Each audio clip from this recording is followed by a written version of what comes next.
ഖുർആൻ ആസ്വാദനം. 1-ാം അധ്യായം, സൂറത്തുൽ ഫാത്തിഹ, 2-ാമത്തെ ആയത്ത്. അൽഹംദുലില്ലാഹി റബ്ബിൽ ആലമീൻ. അർത്ഥം: സ്തുതികളെല്ലാം അല്ലാഹുവിനാണ്, ലോകങ്ങളുടെ എല്ലാം നാഥൻ. അൽഹംദുലില്ലാഹി റബ്ബിൽ ആലമീൻ. ഈ ആയത്തിൽ റാഇന്റെയും ഹാഇന്റെയും ഉച്ചാരണം തന്നെയാണ് പ്രധാനമായിട്ടും ശ്രദ്ധിക്കേണ്ടത്. അൽഹംദുലില്ലാഹി റബ്ബിൽ ആലമീൻ. പലരും റബ്ബിൽ ആലമീൻ എന്ന് ഒറ്റ ഒഴുക്കിൽ പോവാറുണ്ട്. റബ്ബിൽ ആലമീൻ, റബ്ബിൽ ആലമീൻ. റബ്ബിൽ കഴിഞ്ഞിട്ട് ഐൻ വളരെ വ്യക്തമായിട്ട് ഓതാൻ ശ്രമിക്കുക. ഈ ഫാത്തിഹയിലെ എല്ലാ ആയത്തുകളുടെയും അവസാനം നമ്മൾ ശ്രദ്ധിക്കേണ്ടതുണ്ട്. ആയത്തുകളുടെ അവസാനം നൂന് കൊണ്ടോ മീമ് കൊണ്ടോ ആണ് നിർത്തുന്നത്. ആ സമയത്ത് നൂന് കൊണ്ടാവുമ്പോൾ നമ്മുടെ ചുണ്ടുകൾ അടയാതെ ഈ ആയത്തിൽ കണ്ടതുപോലെ റബ്ബിൽ ആലമീൻ എന്നേ ആകാവൂ. എന്നാൽ മീമ് കൊണ്ടാകുമ്പോൾ ചുണ്ടുകൾ അടയണം. ഈ കാര്യം കൂടെ ശ്രദ്ധിക്കുക. അൽഹംദുലില്ലാഹി റബ്ബിൽ ആലമീൻ. മദ്ഹ്, സനാ, ഹംദ് എന്നിവയെല്ലാം സ്തുതി എന്നർത്ഥമുള്ള അറബി പദങ്ങളാണ്. ഇവയിൽ മറ്റ് 2 പദങ്ങൾക്കുമില്ലാത്ത സവിശേഷതയുണ്ട് ഹംദിന്. മദ്ഹും സനാവുമെല്ലാം കേവലമായ സ്തുതികളെ കുറിക്കുന്ന പദങ്ങളാണ്. മനസ്സിൽ തട്ടാത്ത സ്തുതി വർത്തമാനങ്ങൾക്കും അവ പ്രയോഗിക്കാം. ഭരണാധികാരികളെ പുകഴ്ത്തുന്ന കവികളും നേതാക്കന്മാരെ പുകഴ്ത്തുന്ന അനുയായികളുമെല്ലാം ചെയ്യുന്നത് മദ്ഹോ സനാവോ ആണെന്ന് പറയാം. ഇതിൽ നിന്ന് വ്യത്യസ്തമാണ് ഹംദ്. കൃതജ്ഞത ഉൾക്കൊള്ളുന്ന സ്തുതിക്ക് മാത്രമേ ഹംദ് എന്ന് പറയൂ. ഒരാളെ കേവലമായി പുകഴ്ത്തുന്നതിന് പകരം അയാളോട് കൃതജ്ഞത ഉൾക്കൊണ്ട് സ്തുതിക്കുമ്പോഴേ അത് ഹംദാവൂ. ഉള്ളിൽ വെറുപ്പോ പകയോ നീരസമോ വെച്ചുകൊണ്ട് ഒരാളെ പുകഴ്ത്തുമ്പോൾ അത് ഹംദാവുകയില്ല എന്നർത്ഥം.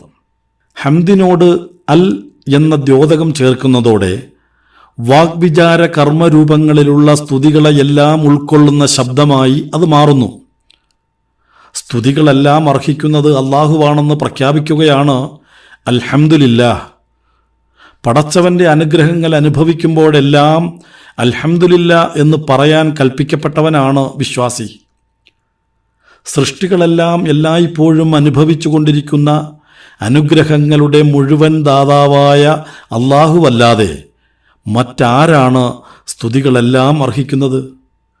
അല്ലാഹുവിനെ പരിചയപ്പെടുത്തുന്നതിനും അവൻ്റെ വിധിവിലക്കുകൾ പഠിപ്പിക്കുന്നതിനും വേണ്ടി അവതരിക്കപ്പെട്ട അവസാനത്തെ വേദഗ്രന്ഥം അവനെ പരിചയപ്പെടുത്താൻ തുടങ്ങുന്നത് അവനെ സ്തുതിച്ചുകൊണ്ടാണ്. അവനാണ് സകല സ്തുതികളും അർഹിക്കുന്നതെന്ന് വിശ്വാസികളെ കൊണ്ട് ഏറ്റു പറയിച്ചുകൊണ്ടാണ്.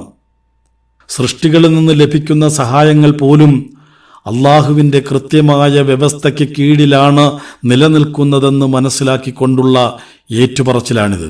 അവയ്ക്ക് പോലും യഥാർത്ഥത്തിൽ കൃതജ്ഞരാവേണ്ടത് അള്ളാഹുവിനോടാണെന്ന ബോധത്തോടെയുള്ള ഏറ്റുപറച്ചിൽ. അള്ളാഹുവെന്ന ഉന്നത നാമത്തിന് ശേഷം ഖുർആൻ പരിചയപ്പെടുത്തുന്ന ദൈവനാമമാണ് റബ്ബ്. രക്ഷിതാവ്, പരിപാലകൻ, നാഥൻ, യജമാനൻ എന്നെല്ലാം ഈ അറബി പദത്തെ പരിഭാഷപ്പെടുത്താം. ആർക്കാണോ ഒന്നിൻ്റെ മേൽ പൂർണ്ണമായ ഉടമസ്ഥതയും അധികാരവുമുള്ളത്, ആരാണോ അതിനെ നാശങ്ങളില്ലാതെ സംരക്ഷിക്കുകയും ശരിയായ രീതിയിൽ നയിക്കുകയും ചെയ്യുന്നത്, അവനാണ് അതിൻ്റെ റബ്ബ് എന്ന് പറയാം. ആദ്യമായി അവതരിക്കപ്പെട്ട 5 ഖുർആൻ വചനങ്ങളിൽ 2 തവണ പരിചയപ്പെടുത്തിയ ദൈവനാമമാണത്. താങ്കളുടെ റബ്ബിൻ്റെ നാമത്തിൽ വായിക്കുക എന്നാണ് മുഹമ്മദ് നബിയോടുള്ള അള്ളാഹുവിൻ്റെ ആദ്യത്തെ കൽപ്പന. മൂസാ നബി അലൈഹിസ്സലാമയെയും അള്ളാഹു ആദ്യമായി പരിചയപ്പെടുത്തിയത് ഞാൻ നിന്റെ റബ്ബാകുന്നു എന്നായിരുന്നുവെന്ന് ഖുർആൻ വ്യക്തമാക്കുന്നുണ്ട്. എന്തിൻ്റെ റബ്ബ് എന്ന ചോദ്യത്തിനുത്തരമാണ് റബ്ബുൽ ആലമീൻ, ലോകങ്ങളുടെ എല്ലാം നാഥൻ എന്നർത്ഥം. ലോകം എന്നർത്ഥമുള്ള ആലം എന്ന പദത്തിൻ്റെ ബഹുവചനമാണ് ആലമീൻ. അല്ലാഹുവല്ലാത്ത മുഴുവൻ അസ്തിത്വങ്ങളെയും ഉൾക്കൊള്ളുന്ന പദമാണത്. 2 തരം ലോകങ്ങളുണ്ട്. പ്രത്യക്ഷ ലോകം അല്ലെങ്കിൽ ഭൗതിക ലോകമാണ് ഒന്ന്. പഞ്ചേന്ദ്രിയങ്ങൾ കൊണ്ട് അനുഭവിക്കാനും പ്രസ്തുത അനുഭവങ്ങളുടെ അടിസ്ഥാനത്തിൽ അനുമാനങ്ങളിലെത്താനും കഴിയുന്ന ലോകമാണത്. ശാസ്ത്ര പഠനങ്ങൾക്ക് വിധേയമാക്കാൻ കഴിയുന്ന മുഴുവൻ പ്രപഞ്ചവും ഇതിലുൾപ്പെടുന്നു. ദൈവിക വെളിപാടുകളുടെ മാത്രം അടിസ്ഥാനത്തിൽ അറിയാൻ കഴിയുന്ന ലോകമാണ് രണ്ടാമത്തേത്. നമ്മുടെ മാപനങ്ങൾക്ക് വിധേയമല്ലാത്ത മലക്കുകളുടെയും ജിന്നുകളുടെയും മരണാനന്തര ജീവിതത്തിൻ്റെയും എല്ലാം ലോകമാണത്. അഭൗതിക ലോകം എന്ന് അതിനെ വിളിക്കാം. ഈ 2 ലോകങ്ങളുടെയും അഥവാ ഭൗതിക ലോകത്തിൻ്റെയും അഭൗതിക ലോകത്തിൻ്റെയും പൂർണ്ണമായ ഉടമസ്ഥതയും അധികാരമുള്ളവനും നാശങ്ങളില്ലാതെ അവയെ സംരക്ഷിക്കുന്നവനും ശരിയായ രീതിയിൽ നയിക്കുന്നവനുമാണ് റബ്ബ്. ലോകങ്ങളുടെ എല്ലാം നാഥനായ അള്ളാഹുവിനെ ദിനേന സ്തുതിക്കുന്നവരാവണം വിശ്വാസികൾ എന്നതുകൊണ്ടാണ് ഫാത്തിഹ നമസ്കാരത്തിൽ ആവർത്തിച്ച് ചൊല്ലുവാൻ വേണ്ടി കൽപ്പിക്കപ്പെട്ടിരിക്കുന്നത്.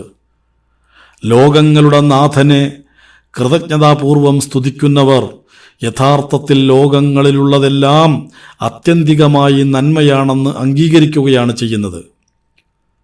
അള്ളാഹുവാണ് എല്ലാത്തിൻ്റെയും നാഥൻ. ഇവിടെ നിന്ന് തനിക്കുണ്ടാവുന്ന സുഖങ്ങളും സന്തോഷങ്ങളുമെല്ലാം ഏതൊരു റബ്ബിൻ്റെ വ്യവസ്ഥയുടെ ഭാഗമാണോ അതേ നാഥൻ്റെ വ്യവസ്ഥയുടെ ഭാഗമായി തനിക്കുണ്ടാവുന്ന ദുഃഖങ്ങളെയും പ്രയാസങ്ങളെയും കാണാൻ വിശ്വാസിയെ പ്രാപ്തമാക്കുന്നതാണ് ആവർത്തിച്ചുള്ള ഈ സ്തുതികീർത്തനം. തനിക്ക് സുഖങ്ങളും സന്തോഷങ്ങളും ദുഃഖങ്ങളും പ്രയാസങ്ങളും എല്ലാം നൽകുന്ന വ്യവസ്ഥകളുടെ മുഴുവൻ രക്ഷിതാവിനെ കൃതജ്ഞതാപൂർവം സ്തുതിക്കുന്നവർക്ക് ജീവിതത്തെ സൃഷ്ടിപരമായി മാത്രമേ നോക്കിക്കാണാൻ കഴിയൂ.